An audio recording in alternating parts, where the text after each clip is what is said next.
Itinanggi ng dating Duterte spokesperson na si Harry Roque ang mga bali-balita ngayong gabi na naaresto na umano siya ng mga otoridad sa The Netherlands. Sa gitna yan ng kanselasyon ng kanyang pasaporte at hiling ng Pilipinas na Interpol Red Notice laban kay Roque sa kasong human trafficking. Samantala, naglabas naman ng Justice Department ng 1 milyong pisong pabuya para sa ikadarakip ng isa pang akusado na si Cassandra Lee Ong. Ang balitang A to Z ni Ace Cruz. Pinabulaan ng dating presidential spokesperson Attorney Harry Roque na siya ay naresto sa The Netherlands at ipadideport na sa Pilipinas. Naharap si Roque sa kasong qualified human trafficking na sinampa ng Department of Justice matapos siyang makusahan kaugnay sa illegal na pogo sa Porac, Pampanga.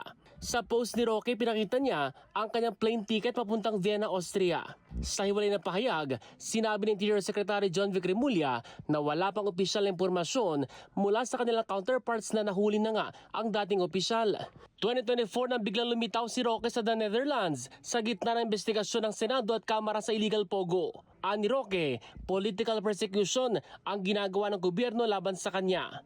Sagot ng Department of Justice, ultimately, at the end of the day, he has to demonstrate and establish to the authorities na he is being persecuted here.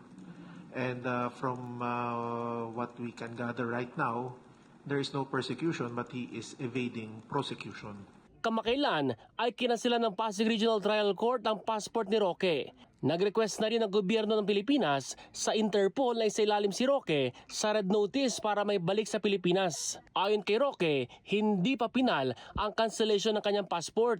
At bakit na madali ipapatupad niyan, alam na alam nilang nila na asylum seeker ako. Hindi ko naman po sinasabi na ako'y espesyal dito sa Holland.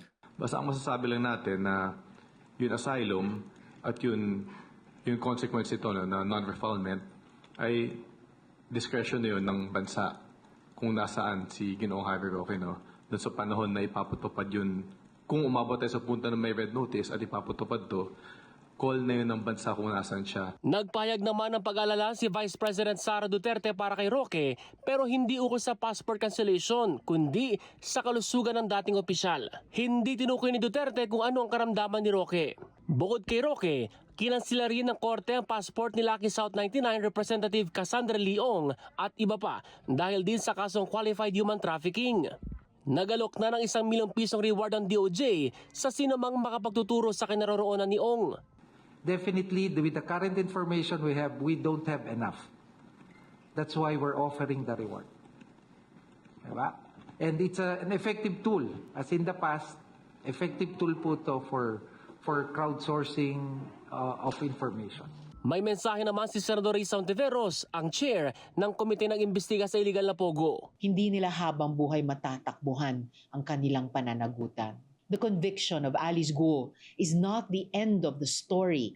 Hindi lang siya ang mananagot. Dapat lahat na sangkot. Iginit ng DOJ na maaaring i-detain ng immigration authorities sa anumang bansa si Roque ngayong kansilado na ang kanyang passport.